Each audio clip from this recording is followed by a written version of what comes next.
तुमको बहुत बढ़िया एक कहानी सुनाते हैं तुम। तो एक लड़का था और उसको एनडीए का इंटरव्यू देना था। एनडीए यहाँ सब जानते होंगे, कठिन होता है, सबको पता होगा। तो एनडीए का इंटरव्यू देना था और वो केरल से निकला देहरादून के लिए। देहरादून में था इंटरव्यू। बड़े गरीब घर का बच्चा था, पैसा भी नहीं था उसके पास, 18-19 साल का था आप जैसा एकदम।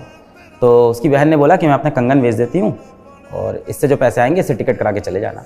कंगन बेचने से इतने ही पैसे आए कि एक तरफ का टिकट हो पाया, दूसरी तरफ का हो नहीं पाया। और एनडीए में यदि आप सेलेक्ट हो जाओ तो आने जाने का आपको पैसा वापस मिला। तो उसको पूरा भरोसा था कि मुझे आने जाने का पैसा मिल जाएगा। वो पहुंचा, ठीक है, उस बच्चे को पायलट बनना था। तो गया भाई देहरादून में एनडीए के इंटरव्यू में और रिजेक्ट हो गया। कॉमन सी बात है, बहुत टफ होता है। रिजेक्ट हो गया। जैसे ही रिजेक्ट हुआ उसको लगा अब क्या करें, अब अपनी बहन को क्या मुंह दिखाएंगे, अपने पिताजी को क्या मुंह दिखाएंगे, कंगन बेच के यहाँ तक आए हैं, क्या इज्जत रहेगी हमारी। तो वो बच्चा चला गया पहाड़ की चोटी पे और चोटी के नीचे थी गंगा नदी। और फिर उसके मन में वही ख्याल आया जो हम सबके मन में कहीं ना कहीं कभी ना कभी तो आता ही है, मेरे मन में भी ऐसा क्या आता है। तो एक बार चोटी की तरफ जाए फिर पीछे चला जाए, क्योंकि डिसीजन लेना पड़ता है, ठीक है। जब वही सोच रहा था तो उसी टाइम वहाँ पे एक शिवानंद स्वामी आ गए इत्तेफाक से पहाड़ के ऊपर। तो शिवानंद स्वामी ने से पूछा कि बच्चा क्या कर रहे हो। तो रो पड़ा छोटा बच्चा 18-19 साल का, बोला कि साधु जी हमारे साथ ऐसा ऐसा हुआ है, हम केरला से आए हैं यहाँ तक और बहन का कंगन बेच के आए हैं, अब क्या मुंह दिखाएंगे, हमको पायलट बनना था, हम पायलट नहीं बन पाए, क्या है तुम इधर आओ, चलो पहले हमारे साथ। तो उसको ले गए अपने साथ आश्रम में, बोले चलो खाना खाओ, रोटी खाओ, बढ़िया, क्या चलो अब सो जाओ, अब समय से रात हो गई, चलो सो जाओ। सो गए। अगले दिन सुबह उठे, क्या लो किराया लो, चलो घर जाओ। तो फिर वो फिर से रो दिए कि यार साधु जी हमें तो लगा था आप कुछ सोल्यूशन बताओ, कुछ ज्ञान बताओगे, आप तो ऐसे किराया दे के वापस भेज रहे हो। तो उन्होंने कहा कि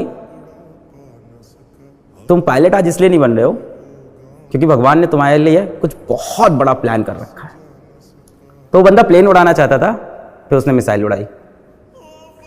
डॉक्टर एपीजे अब्दुल कलाम साहब।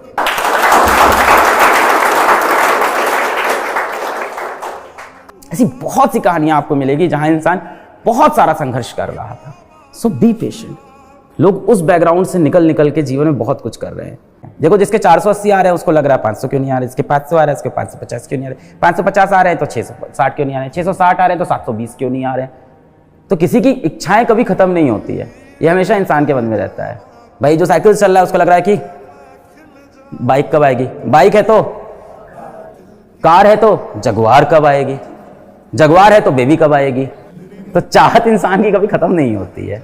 तो इंसान के पास जितना है उसके लिए सबसे पहले भगवान से आपको शुक्रमंद होना चाहिए कि इंसान के रूप में आपको पैदा किया। सबसे बड़ी बात, आपको क्षमता दी है जीवन में कुछ भी हासिल करने की।